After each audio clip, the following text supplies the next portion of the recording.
जब आप दान देने के लिए निकलें, जब आप ज़कात बांटने के लिए निकलें, जब आप गरीबों की मदद करने के लिए निकलें, तो पहले नजर दौड़ाओ कि मेरे रिश्तेदारों में, मेरे खानदान में, मेरे करीब के लोगों में कहीं ऐसा तो नहीं कि कोई ज़कात का हकदार है, कोई सदका खैरात का हकदार है, कोई मदद का हकदार है, कोई ऐसा है कि हम उसकी सहायता कर सकते हैं, उसकी मदद कर सकते हैं।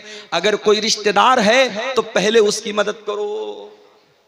अल्लाह के प्यारे नबी फरमाते हैं, अस्सदक़तु अला ज़िर्रहिम सिंतान, रिश्तेदार को सदका करने से, रिश्तेदार को दान देने से डबल सवाब मिलेगा। सदक़तुन वसिलतुन, सदका का सवाब भी मिलेगा, दान देने का सवाब भी मिलेगा, और रिश्तेदारी को जोड़ने का भी सवाब मिलेगा। आप लोग तो गांव के रहने वाले हैं, गांव में तो अभी भी बहुत अच्छे हालात हैं, शहर के हालात बहुत बुरे हैं। मुंबई में मैं गया, एक आदमी फ्लैट में रहता है, ग्राउंड फ्लोर से 8-9 फ्लोर के ऊपर उसका रूम है, कमरा है, 20 साल से वो रहता है। उसके पड़ोस में कौन रहता है, उसके पड़ोसी का नाम क्या है, 20 साल में उसको ये जानने की भी कभी तौफीक नहीं हुई। ये बड़े बड़े शहरों का ये हाल है मेरे भाई। कौन जीता है, कौन मरता है, जैसे हम कार से जाते हैं, कोई कुत्ता मरा है, कोई बिल्ली मरी है, हम उसको देखते भी नहीं है। वो हालत आज ही, इंसान इतना खुद गर्ज हो चुका है, इंसान इतना सेल्फिश हो चुका है, इतना स्वार्थी हो चुका है कि आज कौन जी रहा है, कौन मर रहा है, इंसान को इसकी टेंशन नहीं, इसकी चिंता नहीं। इस्लाम मेरे प्यारे भाइयों इतना खुदगर्ज बनने की इजाजत नहीं देता। इस्लाम ये कहता है, तुम दुनिया में अकेले तो नहीं आए हो, एक परिवार के सदस्य बनकर के आए हो, एक फैमिली के मेंबर बनकर के आए हो। जब दुनिया में आंखें खोलते हो, कोई तुम्हारा दादा है, कोई तुम्हारा चाचा है, कोई तुम्हारा ताया है, कोई माँ है, कोई बाप है। इन रिश्तों के बीच में तुम आए हो, इन रिश्तों की कदर किया करो, इन रिश्तेदारों के साथ हमेशा रिश्ता जोड़ा करो। और एक तरीका आपको बताऊं माल में बरकत हासिल करने का।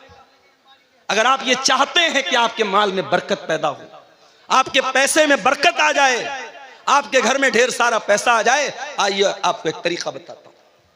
अल्लाह के प्यारे नबी फरमाते हैं, तअल्लमू मिन अंसाबिकुम मा तसिलून बिही अरहामकुम। ओ लोगो, अपने खानदान को पहचानो, अपने रिश्तों को पहचानो, ताकि अपने रिश्तेदारों के साथ तुम अच्छा सलूक कर सको। जब तुम अपने रिश्तेदारों के साथ अच्छा सलूक करोगे, उनको पहचानोगे, उनके खुशी और गम में शामिल हो जाओगे, अल्लाह के नबी फरमाते हैं, फ़इन्नहा महब्बतुन फिल अहली मनसातुन फिल असरी मसरातुन फिल माली। उससे 3 फायदा होगा, 3 बेनिफिट होगा, 3 लाभ होगा। पहला लाभ तो ये होगा कि परिवार में मोहब्बत बढ़ेगी, दूसरा फायदा ये होगा माल में बरकत पैदा होगी, और तीसरा फायदा ये होगा कि आपकी उम्र में अल्लाह बरकत देगा। अगर आप दौलत वाले हैं, अगर आप करोड़पति हैं, अगर आपको अल्लाह ने नवाजा है, अपनी दौलत अपने ऊपर खर्च की तो क्या की, अपने बीवी बच्चों पर खर्च की तो क्या की। दौलत का सही इस्तेमाल तो ये है, अपने बाल बच्चों की जरूरत पूरी करने के बाद, अपनी जरूरत पूरी करने के बाद हम ये देखें हमारे रिश्तेदारों में कौन है जो हमारी मदद का हकदार है, और आगे बढ़ करके किसी गरीब की लड़की की शादी करा दें, किसी का घर टूट रहा है उसका टूटा हुआ घर बना दें, किसी की मदद कर दें। मेरे प्यारे साथियों, ये तीसरा हक है जो अल्लाह ताला ने इस आयत में बयान किया, वह बिज़िल कुर्बा, अपने रिश्तेदारों के साथ भी तुम अच्छा सलूक करो। उसके बाद फरमाया, वबिल वालिदैनि ihsanan व बिज़िल कुर्बा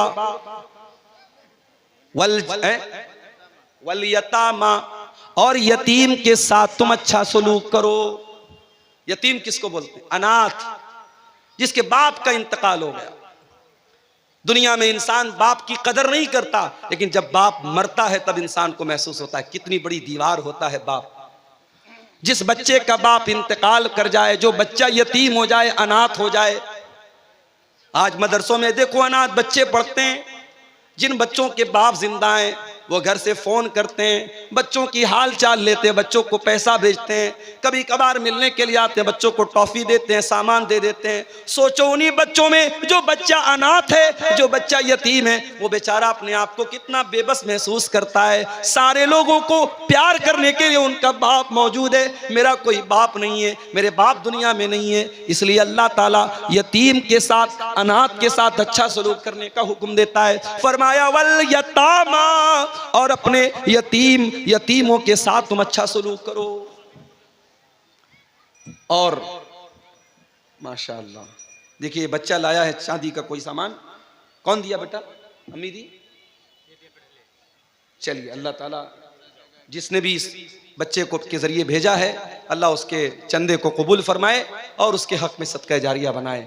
मेरे भाइयों, वल यतामा, यतीम के साथ अच्छा सलूक करो। मैं आपको क्लियर बता दूं, तकरीर के आखिरी 10 मिनट इंशाअल्लाह मैं चंदा भी करूंगा। 2000 रुपया है, किसके नाम से? रफीक आलम साहब ने ये 2000 रुपया दिया है, अल्लाह इनके चंदे को कबूल फरमाए। मेरे भाइयों, यतीम अगर कोई बच्चा है, हो सके तो उसके सर पे हाथ फेर दो। ये दिल का जो दिल की कठोरता है, दिल की नरमी, दिल की सख्ती को अगर नरमी में चेंज करना है तो यतीम के साथ अच्छा सलूक करो। एक सहाबी अल्लाह के नबी के पास आए, कहा अल्लाह के नबी, मुझे अपना दिल बहुत कठोर महसूस होता है, दिल बहुत सख्त महसूस होता है। आपने फरमाया, जाओ इमसा बिरासिल यतीम, किसी अनाथ के सर पर हाथ फेर दो, किसी यतीम के सर पर हाथ फेर दो, किसी यतीम की मदद कर दो, किसी यतीम के खाने का इंतजाम कर दो, तुम्हारे दिल की कठोरता दूर हो जाएगी। आज मसला तो यही है मेरे भाई, हमारे दिल कठोर हो चुके हैं, हमारे दिल सख्त हो चुके हैं। इस दिल में ना अल्लाह की मोहब्बत है, ना रसूल की मोहब्बत है, ना कयामत का डर है, ना आखिरत का डर है, ना जन्नत की तलब है, ना जहन्नम से बचने का जज्बा है मेरे भाई। तो यतीम के साथ अच्छा सलूक करो। हमारे नबी तो यतीम थे, पैदा हुए तो बाप का साया न था। 6 साल की उम्र में माँ के साथ जा रहे थे, रास्ते में माँ का भी इंतकाल हो गया। मेरे नबी 6 साल की उम्र में डबल यतीम हो गए, माँ भी नहीं, बाप भी नहीं। मेरे नबी से बढ़कर के यतीम की पीड़ा को कौन समझेगा, यतीम के दर्द को कौन समझेगा। इसीलिए अल्लाह के प्यारे नबी फरमाते हैं, अना वकाफिलुल यतीम कहातैन, मैं और यतीम की परवरिश करने वाला, मैं और यतीम को पालने वाला, यतीम का भरण पोषण करने वाला। कयामत के दिन ऐसे आएंगे। आपने अपनी दोनों उंगलियों से इशारा किया। इसलिए यतीम, अगर आपके समाज में, आपके गांव में कोई बच्चा यतीम है, हो सके तो उस यतीम की परवरिश अपने जिम्मे ले लो। नहीं ले सकते, उसके मदरसे का खर्चा अपने जिम्मे ले लो। नहीं कर सकते तो कम से कम देखो कि उसका बेहतर भविष्य बनाने के लिए, उसका अच्छा मुस्तकबिल बनाने के लिए क्या कर सकते हैं आप। यतीम के साथ अच्छा सलूक करो। उसके बाद फरमाया वल जार ज़िल कुर्बा, और अगर तुम्हारा कोई ऐसा पड़ोसी है जो पड़ोसी भी है और रिश्तेदार भी है, पड़ोसी भी है और चाचा भी है, पड़ोसी भी और ताया भी है, पड़ोसी भी है और चचेरा भाई भी है, अगर तुम्हारा पड़ोसी तुम्हारा रिश्तेदार है तो उसके साथ भी तुम अच्छा सलूक करो। और कुछ उलमा का कहना है कि वल जार ज़िल कुर्बा का मतलब पड़ोसी हो और मुसलमान हो।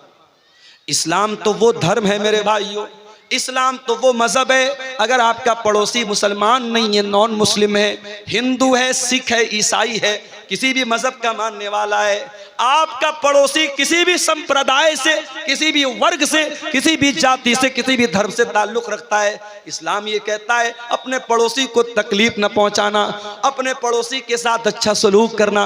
अल्लाह के नबी फरमाते हैं ला युमिन वल्लाहि ला युमिन वल्लाहि ला युमिन, अल्लाह की कसम खा करके अल्लाह के नबी ने 3 मरतबा फरमाया वो इंसान मोमिन नहीं है, वो इंसान मोमिन नहीं है, वो इंसान मोमिन नहीं है। सहाबा ने पूछा कौन है अल्लाह के नबी? आपने फरमाया मन ला यामन जारुहु बवाइकहु, जिसका पड़ोसी उसकी तकलीफ से महफूज न हो, जो अपने पड़ोसी को तकलीफ पहुंचाता हो, वो इंसान मोमिन नहीं हो सकता। इस्लाम तो वो दीन है मेरे भाई। आपके घर में गोश्त बन रहा है, आपके घर में सब्जी बन रही है, आपके घर में दाल बन रही है, आपके पड़ोसी के बच्चे भूखे हैं, अल्लाह के प्यारे नबी फरमाते हैं इज़ा तबख्त मरक़तन फ़अक्सिर माअहा, जब तुम झोल बनाओ, जब तुम सालन बनाओ, जब तुम शोरबा बनाओ तो उसमें पानी थोड़ा सा बेशी कर दो, पानी थोड़ा सा बढ़ा दो, ताकि तुम्हारे पड़ोसी के भूखे बच्चे भी उसमें से खा लें। ये इस्लाम की शिक्षा है, ये इस्लाम की तालीम है। अपने पड़ोसी के साथ अच्छा सलूक करो।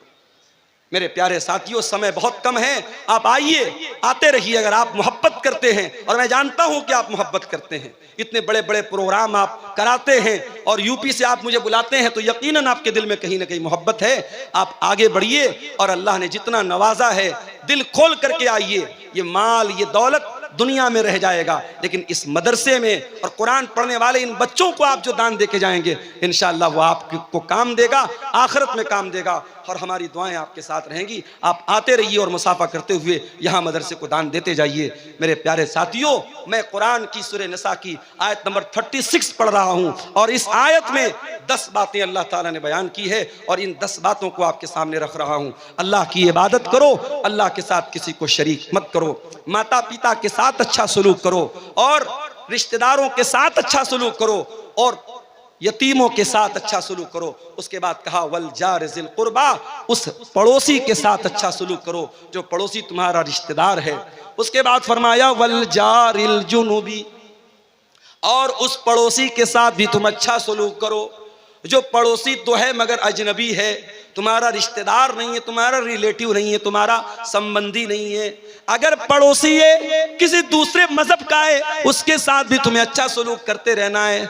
उसके बाद फरमाया वस्साहिबी बिल जंबी, और अपनी यात्रा में, अपने सफर में, तुम बस में जा रहे हो, तुम ट्रेन में जा रहे हो, तुम कार में जा रहे हो, तुम्हारे साथ जो सह यात्री है, जो तुम्हारे साथ को पैसेंजर है, जो तुम्हारे साथ सफर कर रहा है, उसके साथ भी तुमको अच्छा सलूक करना है। यहाँ ट्रेन पर हम देखते हैं साहब, ट्रेन के डब्बे के बीचों बीच जाए नमाज बिछा करके नमाज पढ़ने लगते। गलत है, ये इस्लाम की शिक्षा नहीं है। ये किसी दूसरे का आप आना जाना बंद करके, उसका रास्ता बंद करके आप नमाज पढ़ें। किसी ने वीडियो बना के वायरल कर दिया तो 1-2 जगह केस भी हो गया। वो केस ना भी हो तब भी इस्लाम की ये शिक्षा नहीं है। मेरे भाई, आप ट्रेन में हैं, अगर आप रिजर्वेशन करा के जा रहे हैं और आप आराम से अपनी सीट पर बैठ करके नमाज पढ़ सकते हैं, अपनी सीट पर बैठ करके नमाज पढ़ लीजिए, कोई मसला नहीं। उलमा का फतवा मौजूद है, ट्रेन की सवारी हमारे अपने कंट्रोल की सवारी नहीं है। कार से जा रहे हैं, कार को रोक सकते हैं, घोड़े से जा रहे हैं, घोड़े को रोक सकते हैं, ऊंट को रोक सकते हैं। ट्रेन तो हमारे रोकने से नहीं रुकेगी। तो ट्रेन पर आप अपनी सीट पर जहां बैठे हैं उसी तरीके से आप नमाज पढ़ लीजिए। अब कोई पूछे मौलवी साहब, ट्रेन तो हमारी पूरब की ओर जा रही है और हमें नमाज तो पश्चिम की ओर पढ़ना है, तब कैसे पढ़ेंगे? अगर पॉसिबल है, अगर ट्रेन पर अपनी सीट पर बैठे बैठे आप पश्चिम की तरफ, किबला की तरफ मुंह करके नमाज पढ़ सकते हैं तो कोशिश करके पढ़ लीजिए। और अगर पॉसिबल नहीं है, ऐनमा तुवल्लू फसम्म वजहुल्लाह, ट्रेन में मजबूरी की हालत है, आपको जिधर सहूलत हो उधर मुंह करके नमाज पढ़ लीजिए। और अगर ट्रेन की सीट पर बैठे बैठे नमाज पढ़ना पॉसिबल नहीं है और रास्ते में कोई स्टेशन आता है जहां 15 मिनट 20 मिनट गाड़ी रुकती है और स्टेशन पर किसी कोने में आपको जगह मिलती है, वहां पढ़ लीजिए। और अगर ये भी पॉसिबल नहीं है तो फिर आप अपनी जर्नी को खत्म करने के बाद, अपनी यात्रा को खत्म करने के बाद, जब आपका लास्ट स्टॉपेज आए, जब आप अपनी मंजिल पर पहुंचे, तो ट्रेन में जितनी नमाज छूटी है पढ़ लें। हालात आप देश के देख रहे हैं। मेरे प्यारे साथियों, इस्लाम ये तालीम नहीं देता है आपकी नमाज से किसी को तकलीफ पहुंचे, आपकी जात से किसी को तकलीफ